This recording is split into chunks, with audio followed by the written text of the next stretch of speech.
L'histoire du peuple juif vous intéresse? Retrouvez Liana Gurfinkel dans Un jour notre histoire sur Studio Kalita. C'est tous les matins pour découvrir ensemble les événements et les personnages qui ont fait notre histoire.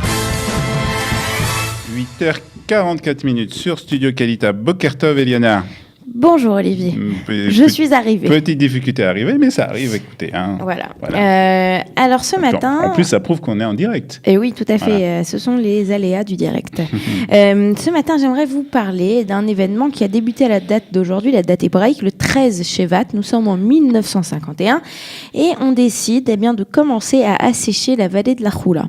Alors toute cette histoire, c'est assez très intéressant, ça nous apprend beaucoup de choses sur l'État d'Israël. Situez-nous la vallée de la Choula d'abord. Alors la vallée de la Choula, elle est au nord d'Israël, elle est vraiment presque tout au nord d'Israël, on va dire à 50 km de Tzfat, on est en Haute-Galilée, on est à 50 km au sud de Metula, donc la frontière, et on a en fait une grande superficie, on parle ici de 62 000 hectares, où on a un lac, donc le lac de Achoula, et on a à part ce Agam Achoula en hébreu, et à part ce lac, on a beaucoup de terres marécageuses tout autour.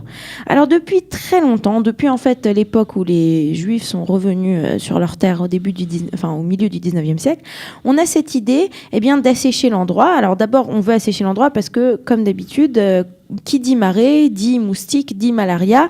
Donc ça, c'est la première raison pour laquelle on veut assécher l'endroit et l'assainer. La seconde raison pour laquelle on veut faire quelque chose dans ces terres, c'est qu'on y voit un potentiel très important de terres fertiles, des terres agricoles, exactement. Donc on décide, dès le 19e siècle, c'est une vieille histoire, dès la fin du 19e siècle, on a des tentatives de le faire.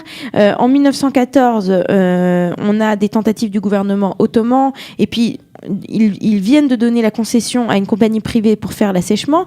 D'un seul coup, paf, on a la Première Guerre mondiale, donc ça repousse les choses un peu plus tard. Donc cette fois-ci, on a le mandat britannique. Alors le mandat britannique, il essaye aussi de faire des choses. Et puis, à partir du moment où il y a une entente qui est conclue entre la Land Development Company et les gens qui habitent sur place, à nouveau, ça prend du temps. On a des problèmes de bureaucratie.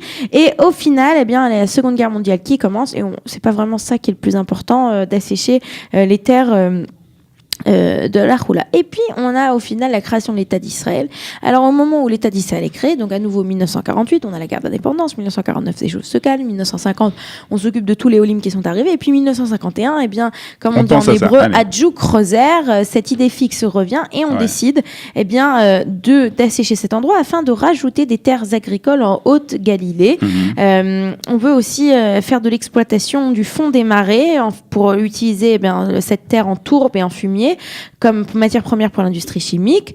Et puis on veut aussi éradiquer le paludisme qui est sur place avec ces petits moustiques, etc. Bien qu'au final ce sera pas ça avait déjà été éradiqué. Donc à la date d'aujourd'hui, en 1951, on commence l'assèchement. C'est un gros chantier alors. C'est un gros chantier, ça va durer 7 ans puisqu'on va terminer en 1958.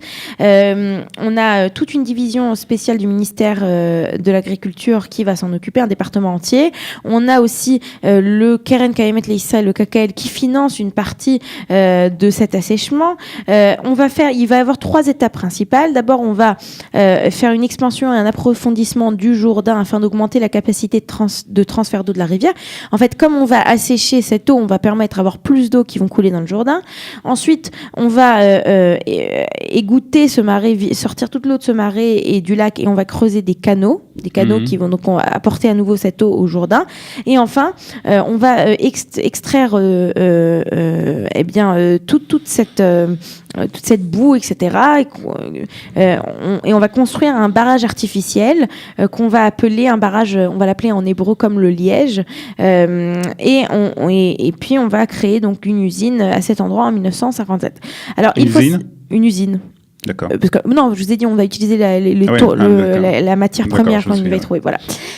Alors, il faut savoir que la Syrie était complètement opposée à cet assèchement, mais bon, ils étaient opposés à beaucoup de choses à l'époque, et donc ils ont énormément bombardé les ouvriers qui y travaillaient. Non, c'était dangereux. Voilà, il y a plus de 40 Israéliens qui ont été tués, on a une centaine de personnes qui ont été blessées durant toute cette période, mais il faut savoir que à part ce travail agricole, la Syrie était en permanence en train de bombarder Israël jusqu'à la prise du Golan. On était en constant danger.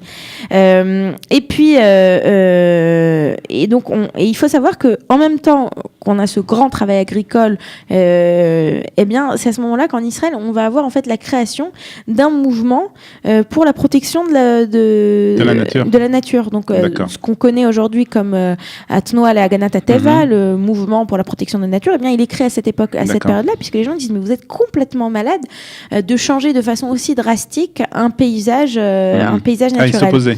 Ils s'opposaient. Et d'ailleurs, ils ont eu raison, parce qu'ils se sont rendus compte rapidement, eh bien, qu'on va avoir on va perdre un réservoir d'eau douce, on va perdre, enfin les habitats qui étaient particuliers au lac et au marécage vont être réduits, donc des plantes particulières, des animaux. On va perdre des animaux. Il y a des animaux qui existaient dans cet endroit qui n'existent plus. Mais on va gagner en terres agricoles, ce qui était important à l'époque. Attendez, mais c'est pas sûr que ces terres agricoles elles produisent autant qu'on le pensait. Mais par exemple, vous connaissez le poisson mouchte?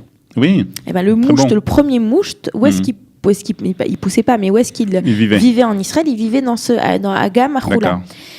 Au fil des années, on se rend compte que ça a été une très très très grosse erreur, cet Agam Arhoula, que ça a eu de graves conséquences sur l'environnement, que cette tourbe qu'on récupérait, eh bien, elle a commencé à diminuer. Donc les sols, ils sont plus aussi forts qu'avant, donc ils coulent. Donc ça veut dire qu'on a énormément des mouvements de terrain puisqu'ils sont plus aussi forts qu'avant. Donc c'est vraiment ça a posé de nouveaux problèmes en fait. Une catastrophe. Et au début des années 70, on se rend compte qu'en fait ça a été une très grande erreur. Et alors la plus grande erreur aussi, c'est que comme on a retiré toute l'eau qui était sur place et comme on a retiré toute l'eau qui était sur place et comme on a retiré les tourbes, etc., on commence à avoir des composants chimiques qui étaient en fait dans le sol, qui étaient protégés par ces tourbes, qui sont libérés. Et à ce moment-là, ils arrivent dans le lac de Tibériade et ils vont provoquer l'augmentation d'algues et des dommages à la qualité des poissons de l'eau. En très gros, c'est une catastrophe.